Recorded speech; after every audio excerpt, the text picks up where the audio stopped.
네, 증권가 사설 정보지를 일컫는 지라시로 다시 한번 연예계가 술렁이고 있습니다. 근거 없는 연문설로 피해를 입은 이들은 온라인상에 퍼진 악성 루머에 법적 대응을 하겠다면서 강경 대응을 선포했습니다. 취재기자 연결해서 자세한 소식 알아보겠습니다. 이지은 기자. 네, 문화부입니다.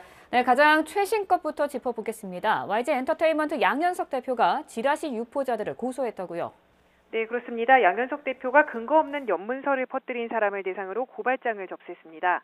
YG 엔터테인먼트는 온라인에 허위 사실을 퍼뜨린 사람들과 악플러들에 대해 오늘 오후 서울 마포경찰서에 허위 사실 유포에 의한 명예훼손으로 고발장을 접수했다고 밝혔습니다.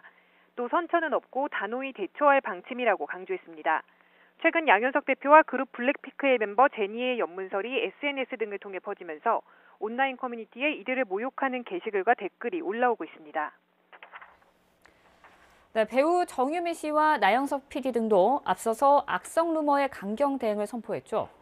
네, 지난 17일 오후부터 SNS 등을 통해 배우 정유미 씨와 나영석 PD가 부적절한 사이라는 내용의 지라시가 유포됐습니다.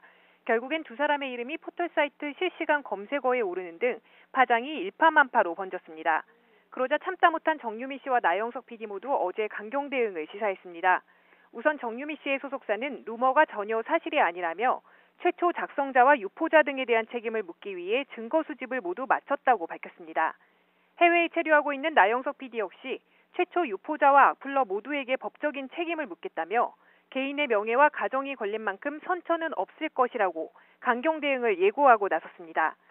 이 밖에 배우 조정석 씨도 걸그룹 스피카 출신 양지원 씨와의 연문설에 대해 루머를 부인하는 입장을 냈습니다. 조정석 씨의 소속사는 당사자뿐만 아니라 사랑하는 가족에 대한 억측과 소문이 확산하고 있어 묵과할 수 없는 수준으로 판단했다고 설명했는데요. 선처 없는 강력한 법적 대응을 통해 추가 피해가 발생하지 않도록 적극적으로 노력할 것이라고도 말했습니다.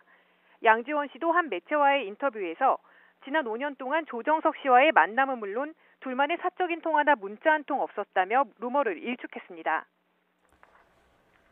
네, 대부분 루머로 판명됐는데도 증권가의 사설 정보지 지라시의 피해 극심합니다. 지라시가 이렇게 확산하는 이유는 무엇입니까?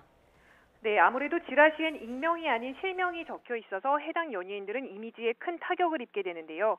여기에 지라시 내용을 사실이라고 믿는 악플러들이 악성 댓글로 해당 연예인을 공격하고 더 나아가 해당 연예인의 가족과 지인들까지 충격을 받게 된다는 데 문제의 심각성이 있습니다. 지라시는 원래 증권시장에서 동향 파악을 하기 위해 관계자들끼리 주고받는 정보지였습니다. 하지만 인터넷 시대가 열리면서 일반 대중들까지 지라시 작성에 뛰어들게 됐는데요. 전문가들은 우선 일반인들이 연예인의 사생활에 대한 소문을 퍼뜨리는 것에 죄책감이 거의 없다는 점을 확산 이유로 꼽습니다. 물론 지라시를 작성하고 유포하는 행위는 법적인 처벌이 가능합니다.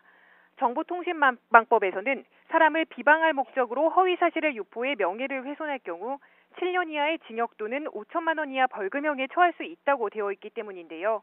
하지만 피해 연예인이 강경 대응을 선언했다가 나중에 선처해주는 경우가 종종 있다 보니 향후에는 더 강경한 처벌이 필요하다는 지적도 나오고 있습니다. 지금까지 문화부에서 전해드렸습니다.